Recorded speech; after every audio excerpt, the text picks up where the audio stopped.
बच्चों last period पे मैंने आपको बताया था धातुओं और अधातुओं के बीच में कोई नहीं बोलेगा। भौतिक गुणों के बारे में आपको अध्ययन कराया था। आज हम आपको धातुओं के रासायनिक गुणों के बारे में अध्ययन कराएंगे। रासायनिक गुणों को बताएंगे धातुएं किन किन तत्वों से रासायनिक अभिक्रिया करती हैं। उसमें आधा बिल्कुल ऐसे आना चाहिए। हाँ जी सर। अब है पहला नंबर आता है पूरा कैमरा बेकार है। धातुओं की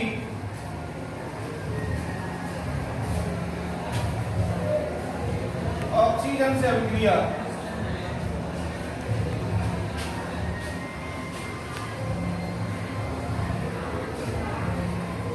जब धातुएं ऑक्सीजन से अभिक्रिया करती हैं तो धातु ऑक्साइड बनाती है।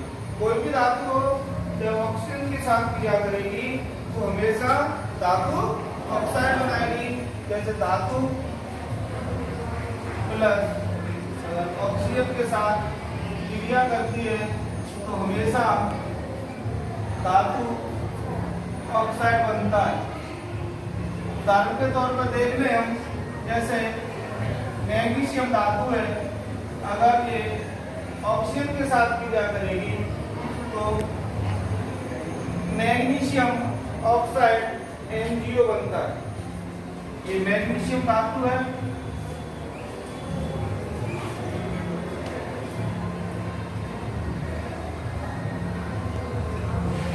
ऑक्सीजन है और ये है मैग्नीशियम ऑक्साइड।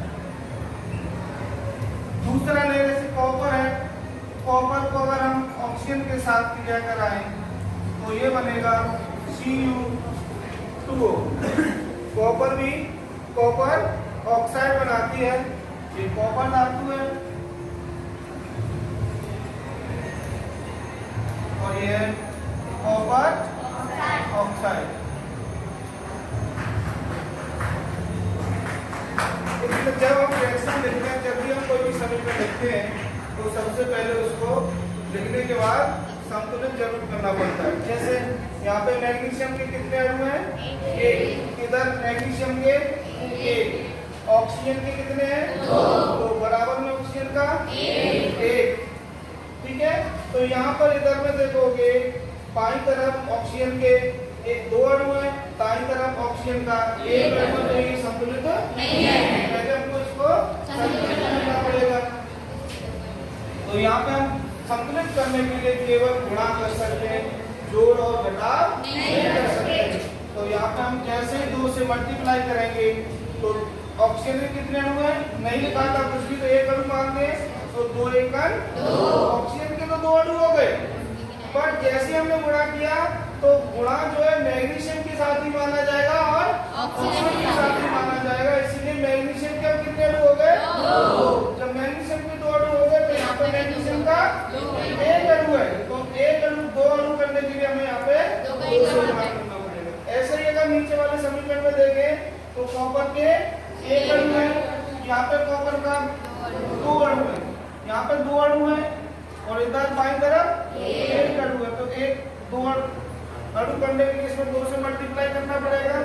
2 से मल्टीप्लाई कर दिया, जब 2 से मल्टीप्लाई कर देंगे तो Cu की तो बराबर हो गई। ऑक्सीजन के यहाँ कितने? 2। इधर ऑक्सीजन का एक।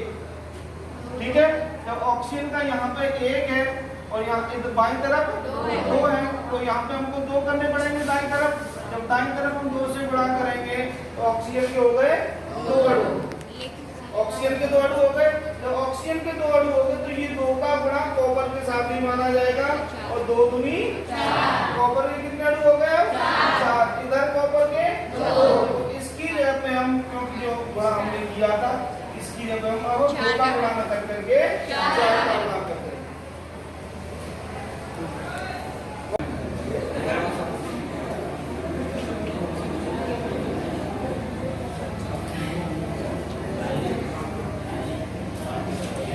धातुओं की दूसरा पॉइंट आता है धातुओं की जल से अभिक्रिया। जब धातुएं जल से क्रिया करती हैं तो हमेशा हमेशा हाइड्रोजन गैस मुक्त होती है, अर्थात हाइड्रोजन गैस बनती है।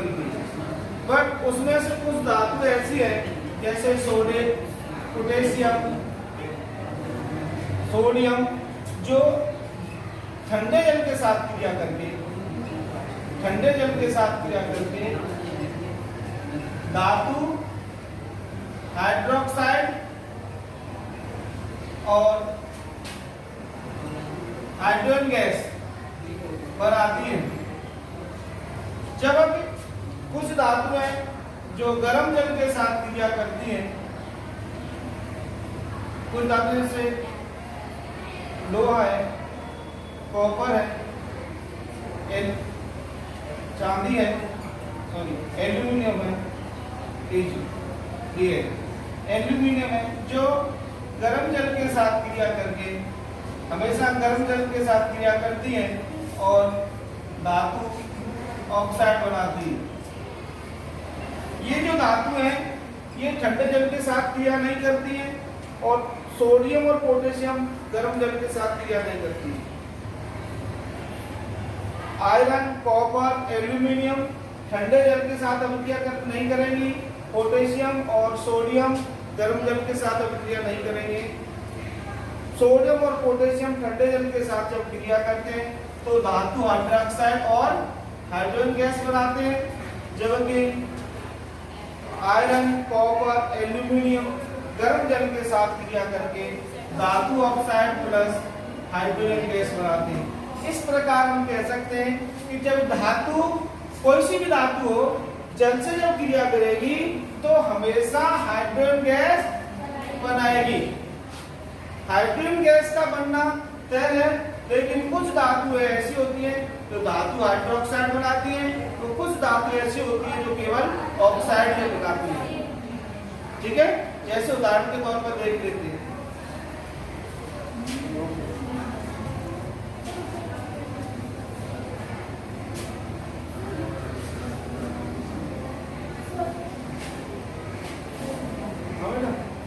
अभी कॉपी कर लेंगे।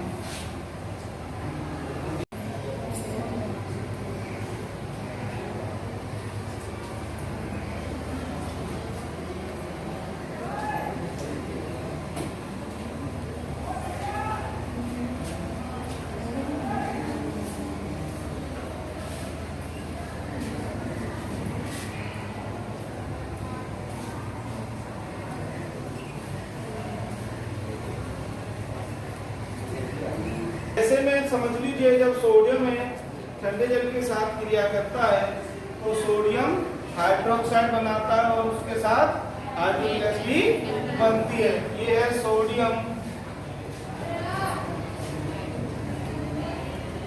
हाइड्रोक्साइड। समीकरण तो लिख गया, लेकिन जब समीकरण पूरा हो जाता है उसके बाद हमको समीकरण को संतुलित करना पड़ता है। तो देखते हैं सोडियम के कितने अणु हैं? इधर सोडियम के बराबर है। हाइड्रोजन के कितने अणु हैं? इधर हाइड्रोजन के 2 कहाँ हैं? 1 और 2, 3। ठीक है ना, 3 अणु हैं तो हमको बराबर करना है। तो यहाँ पे ऐसा करें, सबसे पहले 2 से गुणा कर लीजिए। कितना हो गया?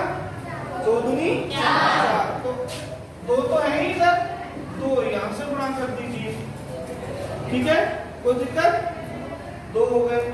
उसके बाद ऑक्सीजन के देखते हैं। ऑक्सीजन के यहाँ पे जैसे हमने गुणा किया है तो सोडियम के और ऑक्सीजन के अणुओं की संख्या भी बदल जाएगी। सोडियम और ऑक्सीजन के अणुओं की संख्या बदल जाएगी। सोडियम के कितने अणु हो गए? 2। जब सोडियम हाइड्रोजन के अणुओं को संतुलित करने के पर सोडियम के संतुलन बिगड़ जाता है, तो सोडियम का संतुलन बिगड़ जाता है तो सोडियम को संतुलित करना पड़ेगा। तो सोडियम के कितने अणु हैं? 2। इधर सोडियम के 2 से गुणा कर दीजिए। सोडियम के कितने अणु हो गए? 2। सोडियम के बराबर हो गए और किसके बराबर हो गए? हाइड्रोजन के। किसके रह गए? ऑक्सीजन के। देखते हैं ऑक्सीजन के कितने अणु हैं? 2। यहाँ 2 का मल्टीप्लाई हो रहा है तो 2 अणु हो गए। इधर 2 का मल्टीप्लाई है तो 2 अणु हो गए। तो इस प्रकार समीकरण संतुलित है। आगे दूसरा उदाहरण देखते हैं। जब आयरन जल से क्रिया करता है तो आयरन ऑक्साइड बनाता है और हाइड्रोजन गैस मुक्त होती है। ठीक है, ये आयरन लोहा और ये है धातु। ये किसका सूत्र है? जल का। ये क्या बना? Iron oxide.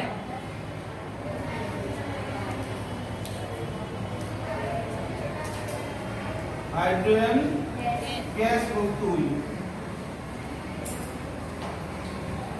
Fe2O3 जिसको कि हम जंग के नाम से भी जानते हैं। ये जंग का फॉर्मूला है Fe2O3। ये जंग है। जैसे आप अगर खुले में अगर लोहे को कुछ समय के लिए डालते हैं 2 महीने के लिए तो क्या हो जाता है? उस पर जंग लग जाती है, रस्ट हो जाती है। रस्ट का फॉर्मूला है Fe2O3 जिसको हम आयरन ऑक्साइड या फेरिक ऑक्साइड भी कहते हैं। आइए अब इसको संतुलित करते हैं। यहाँ पे देखते हैं आयरन के कितने अणु हैं?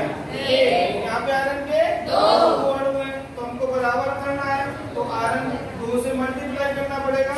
तो आयरन के कितने अणु हो गए? 2। आयरन के 2 अणु बराबर हो गए। अब अणु की संख्या रही हाइड्रोजन और ऑक्सीजन। हाइड्रोजन के कितने अणु हैं? 2। हाइड्रोजन के बराबर है।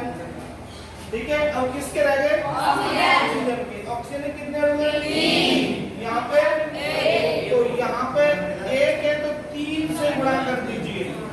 जब 3 से गुणा कर दिया है तो तुरंत हमारे हाइड्रोजन का संतुलन बिगड़ जाएगा और हमको हाइड्रोजन के अणु दोबारा से संतुलित करने पड़ेंगे। जब हाइड्रोजन के अणु हो गए 3 दूनी, तो अब हमको यहाँ पे 3 से मल्टीप्लाई कर दीजिए। हाइड्रोजन के अणु हो जाएंगे 6। सबका अणु बराबर हो गए। दाएं पक्ष के अणुओं की संख्या बाएं पक्ष में अणुओं की संख्या बराबर हो गई। इस प्रकार ये हमारा समीकरण संतुलित है।